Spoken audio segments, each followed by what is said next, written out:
You've got a few, in fact, you identified a few, data points. You've taken down the standard deviation for a few schemes.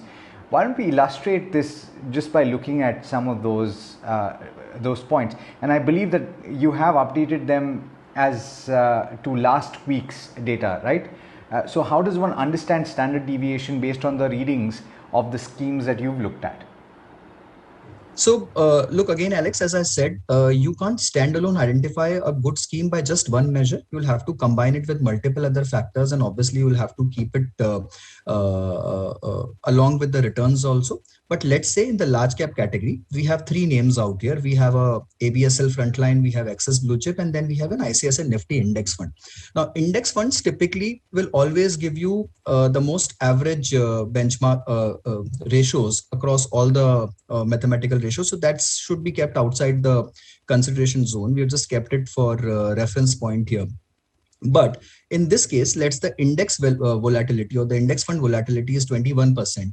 And both the large cap funds exhibit lesser volatility than the index itself, which means they are better managed on the volatility side than the index has been, than what the index has been. Amongst them also, ABSL Frontline has a lower standard deviation than Access Blue Chip, so which means it is less volatile. However, again, as I said, the standard deviation alone is not a factor, and you'll have to look at other factors like alpha, beta, which we'll talk about at the later end of the show. If you see the smaller cap scheme out here, SBI small cap, it has a volatility of 24%, which by itself proves that small cap funds or small cap as a category will always have higher volatility than the large cap as a category, right?